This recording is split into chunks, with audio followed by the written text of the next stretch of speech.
I have a confession to make this morning. Isn't it great? You come to a service and you get to hear the pastor make a confession. And here's my confession I want to share with you. I am not a cat person.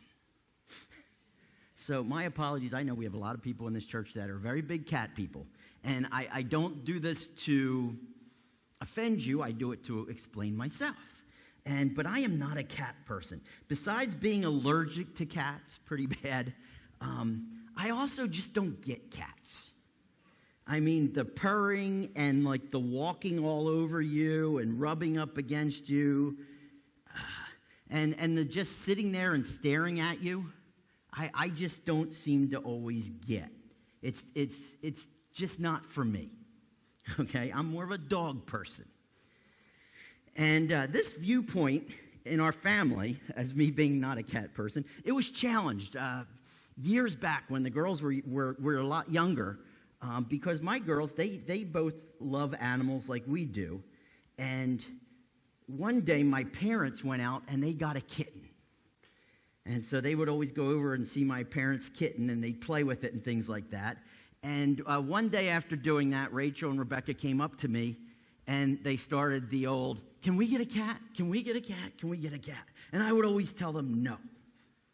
Now, I love my girls. And they know this. I would give them the world if I could. Just not a cat. Okay?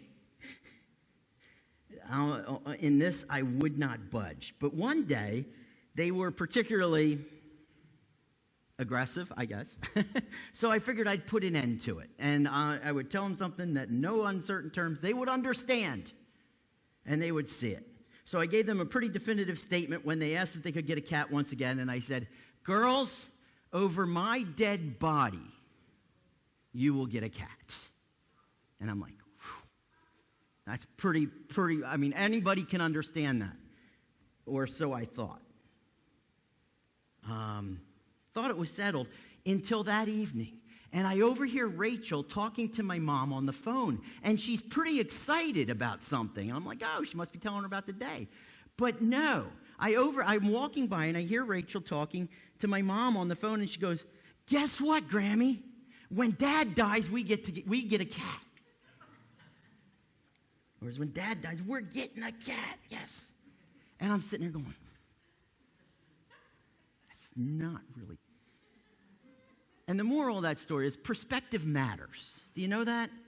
Perspective matters. And I want you to keep that in mind today as we explore our passage in Ecclesiastes chapter 11, because it has everything to do with our passage.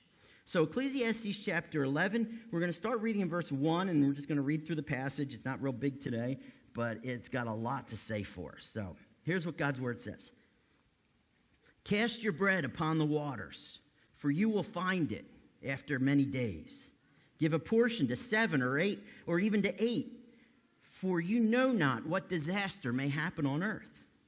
If the clouds are full of rain, they empty themselves on the earth, and if a tree falls to the south or to the north, in the place where the tree falls, there it will lie. He who observes the wind will not sow, and he who regards the clouds will not reap.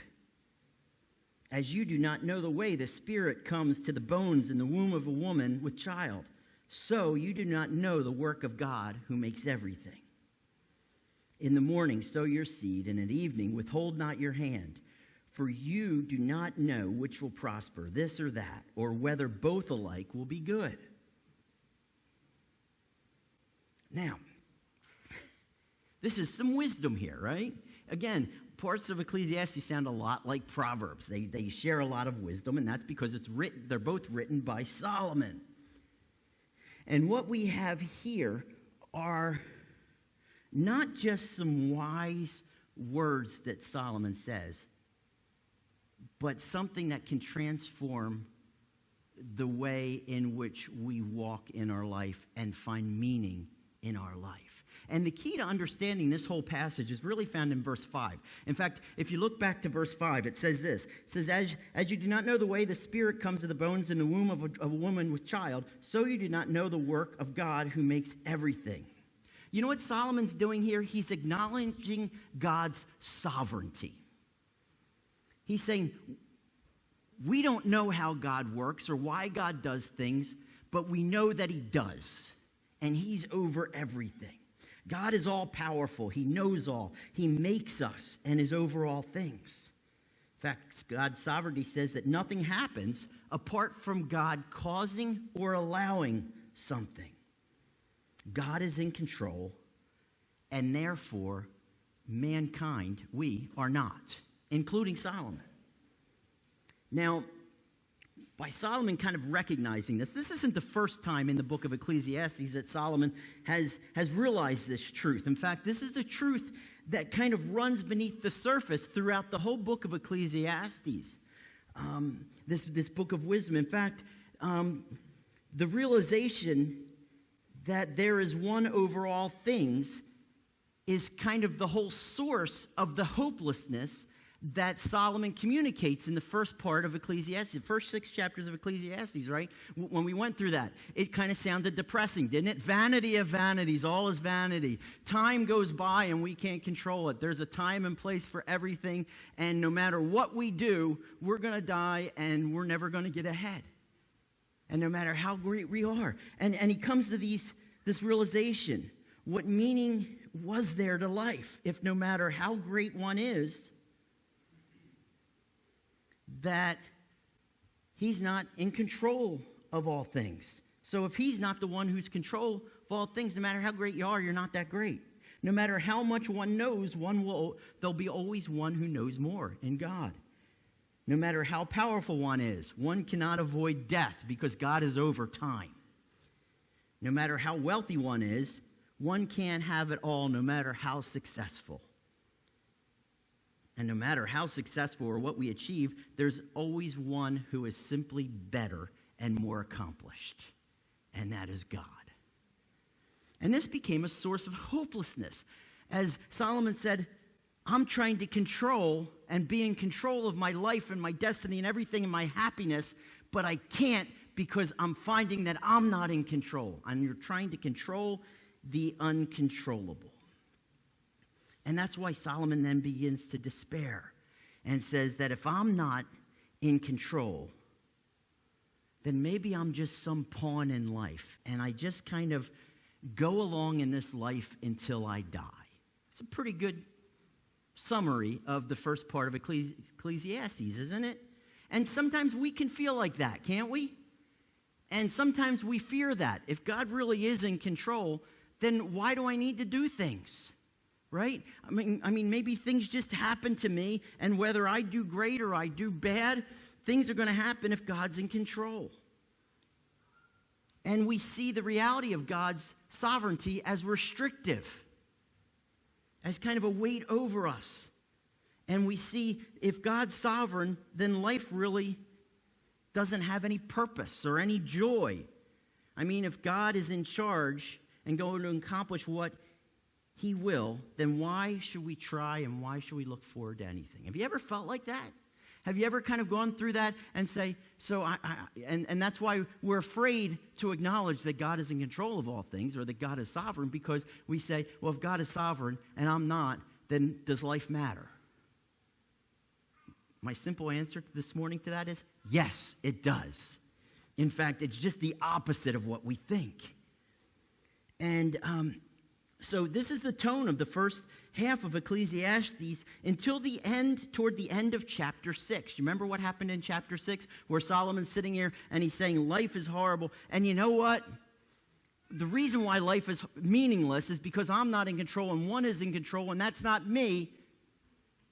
And so he's to blame. Maybe God is to blame for all of this, and this is why life stinks. But then at the end of chapter 6, he comes to the realization and says, maybe God is not the one at fault. Maybe he's the solution to meaningless, not the one to blame for meaningless. Maybe he's the solution to all of that. In fact, in verse 12 of chapter 6, he says this, "For who knows what is good for man while he lives the few days of his vain life, which passes like a shadow?" And again, this is a question that doesn't need to be answered, because he's saying God knows. God knows what is good. So as we live our life and we don't know, God does. And that's a good thing. For who can tell man what will be after him under the sun? Well, God can, because God has a plan. And since that realization at the end of chapter 6, Ecclesiastes is kind of changed, hasn't it, in tone? And Solomon's saying, you know what? Maybe meaning is found in life when we begin to submit to God, when we submit to his ways and we obey him. Maybe that's the key to finding meaning in life. And he's been exploring that all the way up to this morning now as we hit chapter 11. And here we discover that Solomon, and really us, maybe when we look at God's sovereignty, we're missing something. Maybe we're looking at the sovereignty of God from the wrong perspective.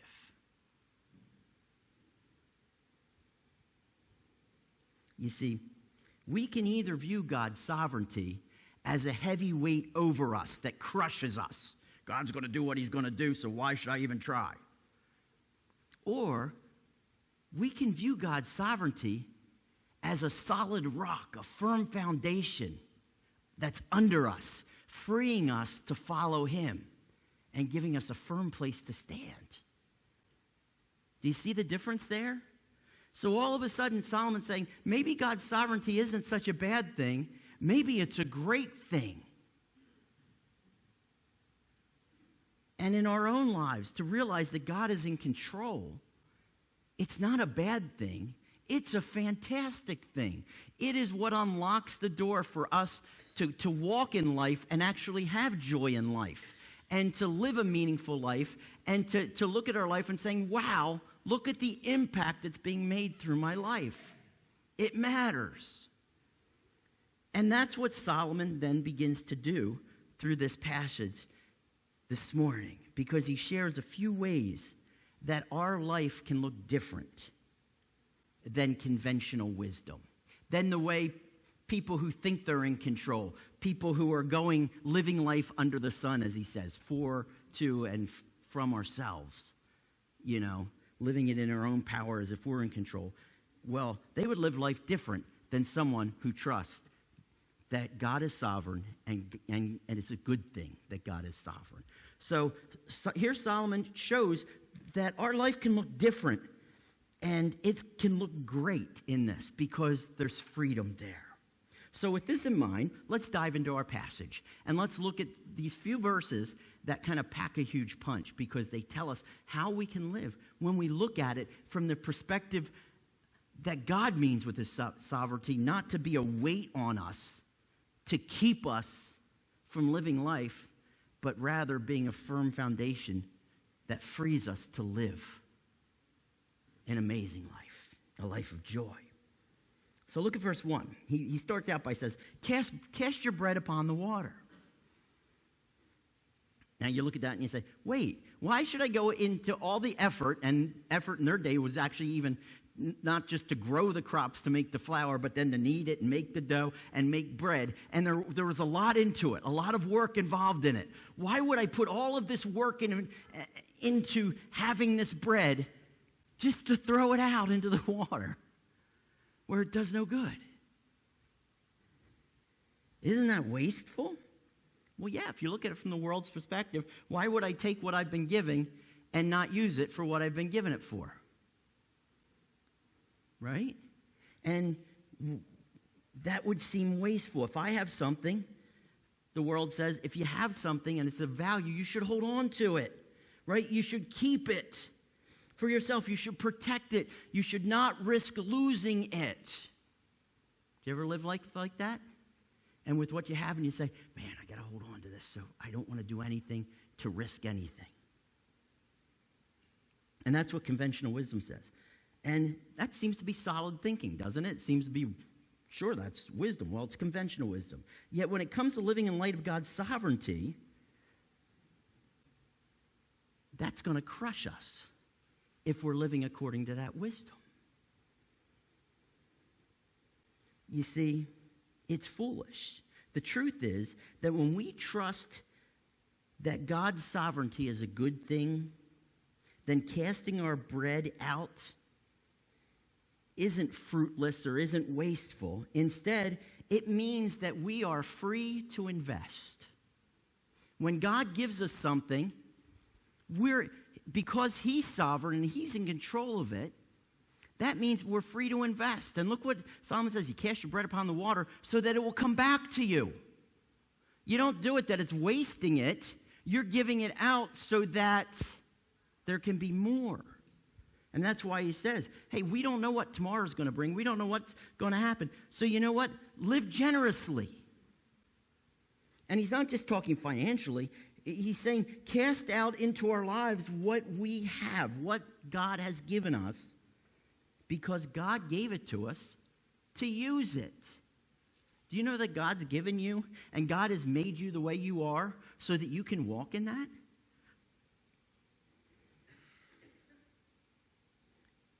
When we use it, when we walk and when we use what God's given us, we bless others and we discover more ways that God can use us. And then he gives us more to be able to use. You know, Jesus gave a parable, a story about this. He talked about a landowner, a master, who went away on a trip, and he had 3 workers that were under him. He says, while I'm away, I'm going to give you some talents to invest, some talents to take care of until I get back. And he gave one guy a lot, he gave one guy a little bit, and one guy just a little tiny bit. And he went away.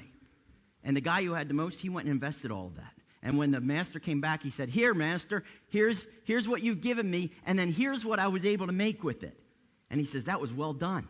Here, have more. Then the one who was given a decent amount, he came back and said, hey, here's what you've given me, and I also invested it and put it to work, and here's what I brought back. And he says, great job. Then the third guy comes, and he says, you know, master, I know you gave this to me, and I was so afraid of losing it, because you gave it to me, and I just had to hold on to it. I just buried it in the ground so that I wouldn't lose it. So here's what you gave me. And you know what the master said? You wicked servant. You knew I gave that to you for a purpose. Why didn't you at least put it in a bank so it made interest? But no, you were so afraid of losing it that you didn't use it at all. And he took what that guy had and gave it to the guy who had the most. And then Jesus closes that story in Matthew 25 like this. He says, for everyone who has will more be given, and he will have an abundance. But from one who has not, even what he has will be taken away. Here's the reality.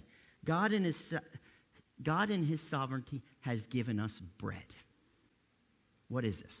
Talents that we've been given, gifts that we've been given, opportunities to serve, and even opportunities to share Jesus with others. He's given this to us so that we can cast them out in the waters, so that we can use them, so that we can invest them into the life that he set before us in living for him.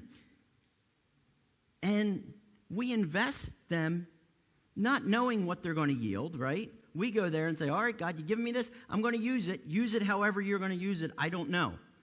And it could fail. It might succeed. But if you've given me this, I'm going to use it. Trusting God means that we trust that he's going to give us what we need. So if we use it and then we need more, he'll give us more. So my question is, what has God given you? What kind of bread has God given you in your life? Has he given you wealth? Has he given you talents or skills that he's given you? Has he given you opportunities to share Jesus, maybe with a coworker or a friend that really needs Jesus? Are you investing these things? Are you casting them out? Jumping out to serve or to share or to give? You see, when we do that, it's always going to yield results because it's God who gave them. So it's not up to us. All we have to do is say, oh, God, you gave me this? Cool. Let me try to put this out there. So God, all right, you've given me a heart for this. Well, let me serve in that area. Let me try it. If it's not right, you're going to lead me where I need to go. And that's trusting in God's sovereignty. And that's why Jesus, in the Sermon on the Mount, he said, seek first God's kingdom, right? And he was talking about people worrying about things and worrying whether they had what they needed, so they didn't want to necessarily give, and they were being consumed with what they didn't have. So he says, you know what? Seek first God's kingdom, what he's given you and what he's placed before you. seek that. And he says, all these other things, all your needs, God will take care of. So cast your bread upon the waters. See, meaning and joy is found not in trying to hold on to what we have, but in investing what God has given us for his glory. Now Solomon continues in verse 3. He says, if the clouds are full of rain, then it's going to rain, right? If it's windy and a tree falls, whether it's to the south or the north, doesn't matter. Wherever it falls, it's going to fall. Right? What is he saying here? Things happen. Rains fall, trees get knocked over. Yet we can drive ourselves nuts worrying about these things that happen that we can't control. That may be, and things that can get in our way. And we say, well, what if this happens? Then I won't be able to do this, so I better do nothing. In fact, we can spend so much time saying, I need to wait till it's a perfect situation for this. And so we just keep planning it and planning it and planning it. Have you ever seen people like that? They love to plan things, but then they never do anything about planning it because they're always planning and they can't get the plans perfect, so they don't want to do anything about it. And we can spend all our time doing that and waiting for the perfect conditions that we spend all our time doing that. In contrast to that, when we trust God's sovereignty as a good thing, then you know what? We're also free to take action. We're free to actually do something. When God places something before us, we don't worry about whether it's perfect or not. We worry about if God has opened a door, let's walk through it. And we take action. Here's a sad truth. And I know I need to hear this, and when I was studying it this week, it's one of those oof moments where you go, ouch, that hurts. And maybe you're here and you need to hear this as well. But here's the sad truth. We can always find an excuse or a reason to not take action in life, especially when God is leading us somewhere. We can always find an excuse why we don't have to obey what God's telling us to do, or to serve where God's wanting us to serve, or even to share Jesus with somebody that needs to hear. You know, we give excuses and we say, well, I'm too young or I'm too old. You know, if I was younger, I would do this. Or if I'm older and more respected, maybe I could do, so I'll just wait till then. Or you know what? When I know everything about sharing Jesus and I can answer all the questions, well, then I'll be ready to. But until then, I'm not ready. So even though God's given me an opportunity, the conditions aren't quite right. Or you say, well, I'm single and you know what? I can't do that yet, but when I'm married, then I'm really going to know God's will for my life. And we sit around and do nothing. Where God's trying to lead us and he's saying, go, go, go. Or we say, you know, when I am set financially, then I can give generously. You know, when I have all my bills paid and I have all this stuff straightened out, well, then I can give to God's causes and help with those kinds of things. And we can come up with excuses of why not to do things. You know, I look at that sometimes with me. I love fishing, you know. And there's days where you wake up and it's early in the morning and you didn't get a good night's sleep. And you could lay in bed and say, you know, I can think of a dozen reasons why I'm not going to get up. You know, it's too early. Oh, it's a long drive. The fishing hasn't been, the reports haven't been great. But it's my day off and it's when I can go. You know, and if it's raining, I don't worry about that, right? Why? Because the fish are wet too. So what does that really matter? But sometimes we can come up with all kinds of excuses why not to do something. Instead of saying, all right, God, if you've placed this before me, then I need to take action. And this is kind of what Solomon is getting at here. You see, the truth is that things happen in life. And God brings us through situations, and we deal with situations, but not to give us an excuse not to follow or take action. We go through these things so that we can trust God to take us out into that and trust Him to work. We can go out into His harvest field and sow the seeds or give a testimony of Jesus and reap His harvest, leading others to know Him. instead of sitting back and waiting for perfect conditions to launch out. That's why he says, he who observes the wind will not sow. You can sit there as a farmer and you can say, yeah, I know I need to plant the seeds today, but you know what? It's a little windy. What if I plant the seeds and they blow away? You know? Or he who regards the clouds will not reap. Well, it's going to rain, and I don't want to get all muddy, so I know everything's ready to go, but I'll wait till it's better weather. And we can do this in our lives. And we sit around and say, well, I don't want to do that now. Or we see the way our world is, and we say, man, our world is in bad shape. And you know what we do? We do like Solomon says, we watch the clouds, and we say, Jesus is coming, so I'm just going to look up there. Meanwhile, our neighborhood is going to go to hell if they don't know Jesus, and God's placed us there. And we're too busy watching the clouds. And he says, don't do that. We can get caught up in that and sit there and say, well, what can I do? Life is going by, and I'm just a person, and things aren't going right. And wait for these perfect conditions. And Solomon's saying, no, you know what someone who trusts in God's sovereignty does? We're free to take action because we trust him. You know, in Ephesians chapter 2, we have these great verses about, for grace we're saved through faith, and it's not our own doing and all this. But what I love about that passage is the last verse of that passage, because it says this in verse 10. For we are God's workmanship. Again, we are God's masterpiece, his work of art, created in Christ Jesus for good works, which God prepared beforehand. And read this last line out loud. That we should walk in them. God makes us the way he makes us. He prepares these things, places us where we are for this time and place, where we work, where we live, with gifts that we have. He does that, and he's planned that. You know why he's planned it? So we can take action. Plain and simple. So we can take action. You know when you find misery in life is if you see all of this and you say, no, I need to come up with an excuse of why I can't do this. You know when joy comes in our life and saying, wow, God, you placed me here. Let me just walk through that door you've given me and take action here.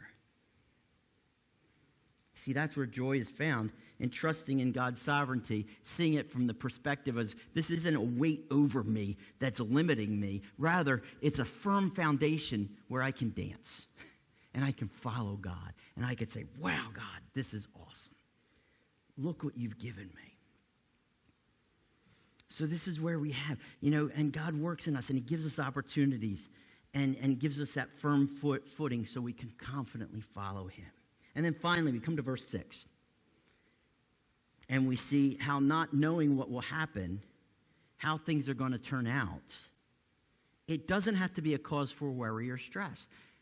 How many people worry about how things are going to turn out in life? Do you ever worry about those things? And it can consume us, can it? It can make us miserable. Well, what's going to happen with this? And I can't see the future, and I need to control that. And we get upset about it, and it can make us miserable, and it can make us feel like this is meaningless. Why am I even here if I can't know what's going to happen? And Solomon says, yeah, but that's part of God's sovereignty, and that's not a bad thing. It's a good thing. It can free us. Shouldn't be a cause for worry, but confidence in God. And look at verse 6. He says, hey, in the morning, sow your seed. In the evening, withhold not your hand. You know what he's saying with withhold not your hand? Don't give up. For you don't know which is going to prosper, this or that, or whether both will be good. We can invest in what God provides and take action where he leads, but best of all, we don't have to be consumed with whether or not God's going to work in and through us in life. And the picture here is of a farmer, right? He goes out and he sows seed and he tends it. And then we kind of have somebody might struggle and we don't necessarily see it working the way we want it to work, so we give up. And we say it's not growing. We just, like I said, we just planted grass seed in our backyard. We did 2 different kinds. We did zoysia plugs and we did regular seed. And we just did it on Friday. And Rachel goes out every morning now and says, I want to see it growing. And I'm like, it's not going to grow yet. But don't give up. Because she goes out and she wants to see it. And it's not really doing anything yet. But it will. Just trust it. Trust that God's going to work. And sometimes we can withhold our hand, right? And we can just say, no, I don't care anymore. It's not going to work. Oh, well, I give up. God's not going to do anything. And sometimes we can feel like that and in life. And I don't know if you can relate to that, right? And we're not sure whether what God's brought us to is going to yield anything. And maybe it's with raising our kids, and we invest in them, and we worry whether they're going to turn out right. Just trust God with that. Trust God that you've done the right thing and keep doing the right thing. And don't withhold your hand from it, right? Or maybe it's in sharing Jesus with a friend, and it's going well, and then it just doesn't seem to go anywhere. Keep doing it. Or even seeing our own needs get met in serving God. And we say, well, I'm serving God, but I have needs too, and is God going to do that? Yes, it is. All this can consume us if we're not trusting in God. Yet, when we trust that God's sovereignty is a good thing, we're not only free to invest and take action, but also to trust. There's freedom in trusting God. I was just talking to Chris about this, about amusement parks. Now, I'm not talking Great Adventure, because Great Adventure is kind of scary. But you go to a decent amusement park where they take care of things, right? You're going on a roller coaster. Okay? You know how to make yourself miserable? Worry about the roller coaster. And I've never seen anybody go to an amusement park and inspect the car and make sure everything's going, asking to see the maintenance records and making sure that everything was just properly right. People don't do that, right? They go up to the ride, they hop on it, and what do? They enjoy it. Why? Because we trust that even though we're going on something that's death-defying and scary that could kill us, we trust that the people that did it know what they're doing. And there's freedom in that. And that's why people, when they're on a roller coaster, they raise their hand. It's a sign of freedom, isn't it? That's what it means to trust God. We're free to be faithful and then trust God as ultimately faithful. In fact, Jesus talked about this in one of his parables when he likened the kingdom of God to a farmer. And it's in Mark chapter 4. He says, the kingdom of God is as if a man should scatter seed on the ground. He sleeps and he rises night and day. And the seed sprouts and grows. He knows not how. Hear that, Rach? With our grass seed? Farmer goes out and he plants the seed. He does everything. He's faithful. He takes action. He invests. But yet he doesn't know how it works. And he goes to sleep. And he sleeps soundly. That's what it means. He goes to bed. And night and day. And it grows. And he doesn't know how. The earth produces by itself first the blade, then the ear, then the full grain of the ear. But when the grain is ripe, at once he puts in the sickle because the harvest has come. He doesn't know how it's working, but he's looking for it to work. Why? Because he's trusting it. He's trusting in God to grow that. See, this man was faithful, but God is so much more faithful. This is what God wants for us, to follow him, sure. But he also wants us to trust him, to trust that he's going to work. You see, this is a perspective of God's sovereignty that frees us to say, all right, God, you are good and I can trust you. You are faithful.